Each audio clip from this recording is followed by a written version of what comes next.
The discussion on the demands for grants of the Human Resource Development Ministry. Once upon a time, it used to be called the Education Ministry. Now, this government, through the President's address at the beginning of this session, had declared that education was going to be the priority of priorities.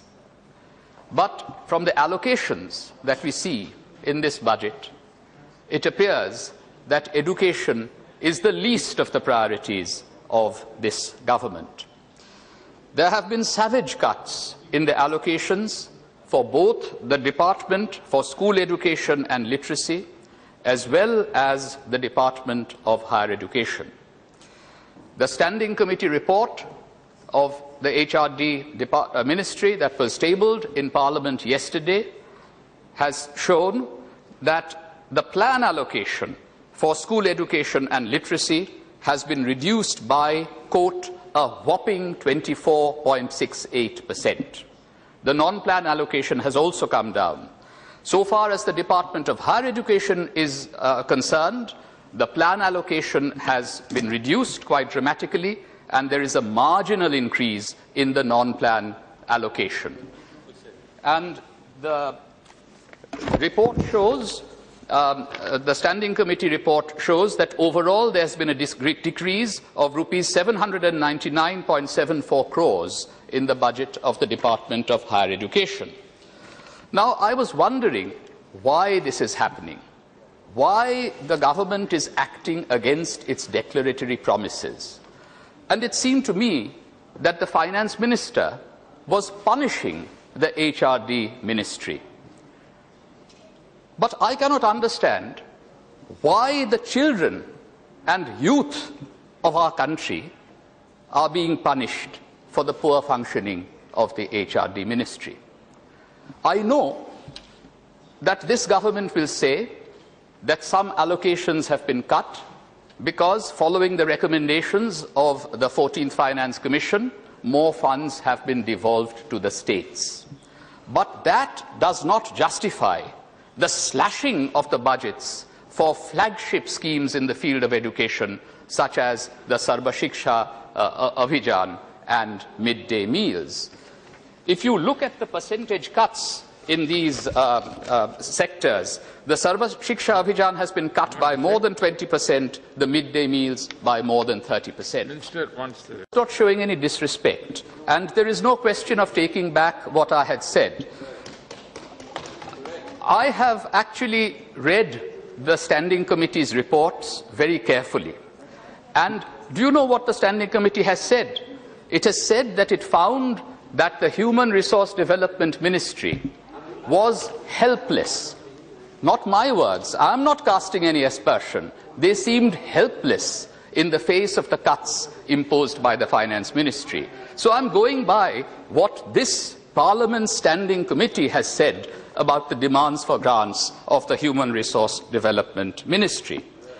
And unfortunately, I have to say that the catchphrase, cooperative federalism, is being reduced to a convenient pretext for the complete abdication of responsibility by the centre in fulfilling its commitments in the social sector.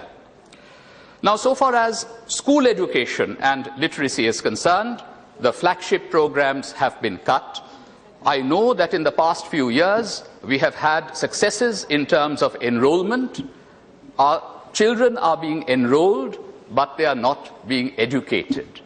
We have cause to worry about the quality of education because the outcomes in terms of language and arithmetic are extremely poor once you reach the upper primary level, and the dropout rate is also alarming from the upper primary level onwards.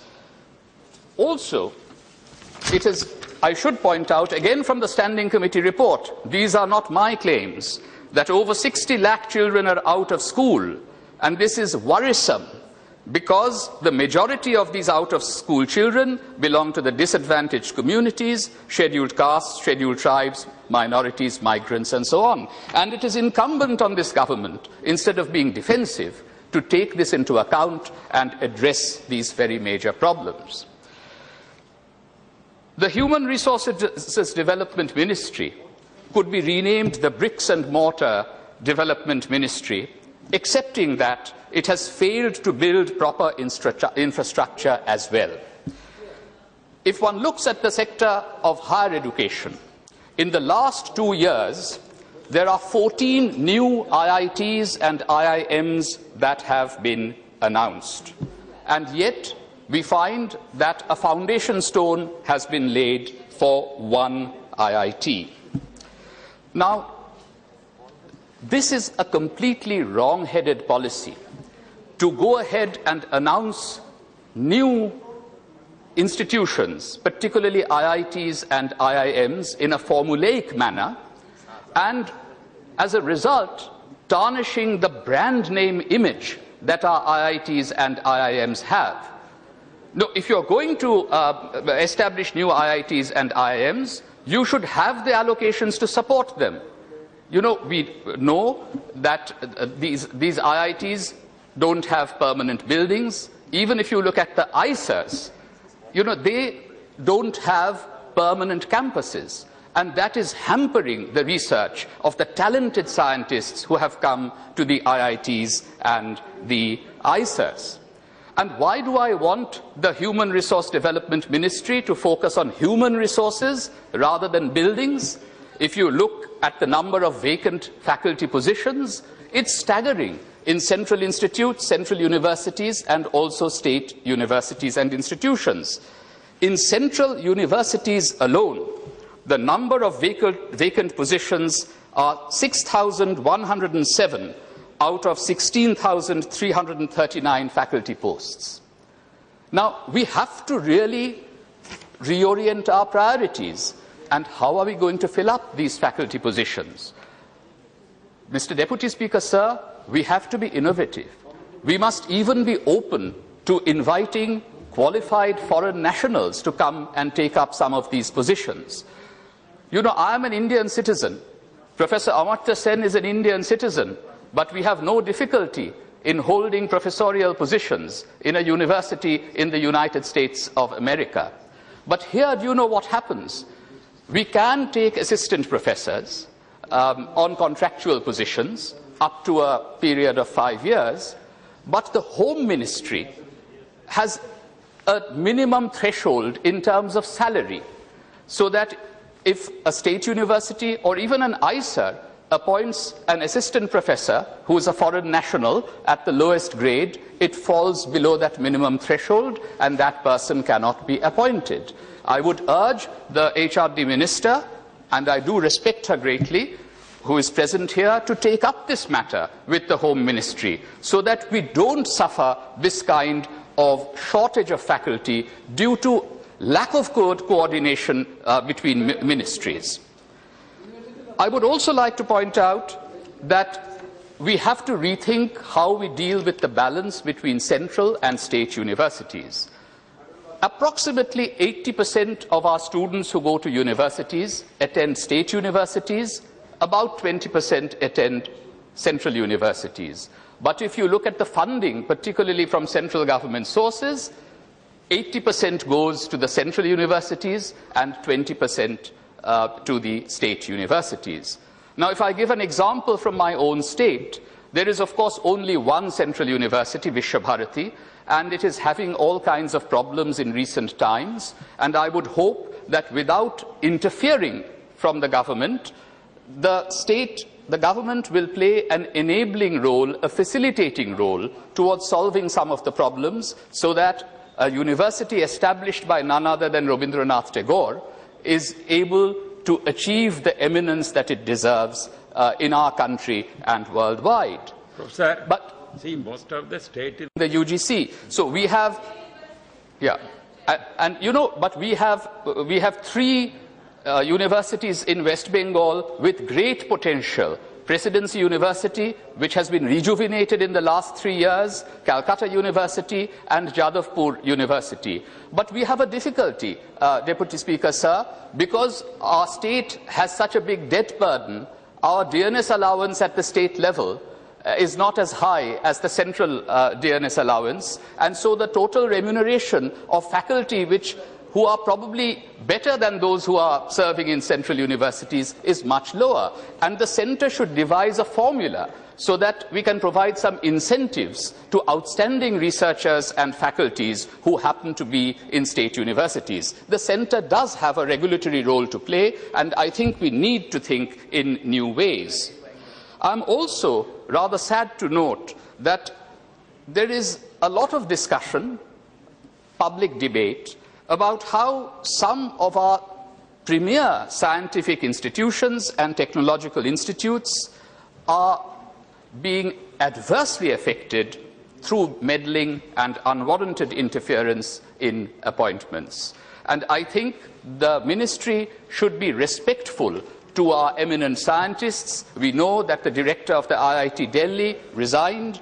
We know that the chairman of the Board of Governors of IIT Mumbai also refused to take part in the appointments process of 3 new IIT directors. And interviewing 36 candidates in 6 hours is no way to actually create fine new leadership for the new IITs that are coming up. If we go on that route, we will never be able to get any of our higher educational institutions to break into the top 100 or even the top 200 of the world's universities and higher educational institutions. That should be our ambition. That should be our goal. And I would want the government to be an enabler and not interfere in the autonomous working of these institutions. Also, we are very concerned to hear reports that the most competent bureaucrats who know something about education have been fleeing from the HRD ministry. And I would like to know the reasons why this is happening. And as a historian, I am dismayed to find that the Indian Council of Historical Research has been packed by ideologues rather than scholars. And I would say that until the moment comes that we have genuine historians who are on the committee of the ICHR, that is a council that deserves no funding from the central government, which is, of course, something that comes out of the taxes paid by ordinary citizens of this country. So I think that we have a lot of work to do, Mr. Deputy Speaker, sir, in the field of education, in the field of human resource development in the proper sense of that phrase, to make sure that what we talk about as our demographic dividend, our huge youthful population, does not turn into a demographic disaster. If one looks at the attitude of the current government, we know that the current government is very friendly towards the corporates. We know that this government is hostile to the farmers, and what we see is that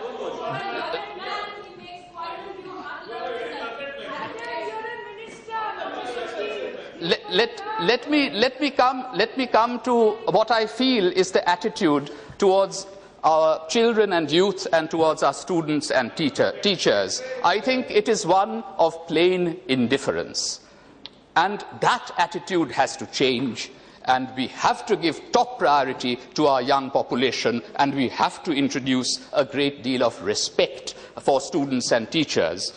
And finally, I will have to say that, our Prime Minister, borrowing from 2 words used by the US President, had talked a great deal during his campaign about change and hope. We are still waiting to see real qualitative change, particularly in the field of education and human resource development. And so far as hope is concerned, I hope that this government will not dash the hopes and aspirations of our young generation in the way that they have dashed the hopes and aspirations of poor people who live in the rural areas of our country. So I would urge this government to change course. I would urge this government not to perpetuate an atmosphere of disenchantment and disillusionment. Let us actually remember the true meaning of the word aspiration. And we have to allow our young generation to have high aspirations, not to be satisfied with mediocrity. And therefore, I would urge the HRD Ministry to battle with the Finance Ministry, if necessary, to restore some of the cuts that have taken place. Certainly the midday meals and the Sarva Shiksha Abhijan ought to be funded at the same level, at least, that it was last year. We need to rethink our higher education policy, and it is only by doing so, by bringing about genuine change, genuine innovation, that we will be able to serve the young generation of Indians in the way that they deserve. Thank you very much.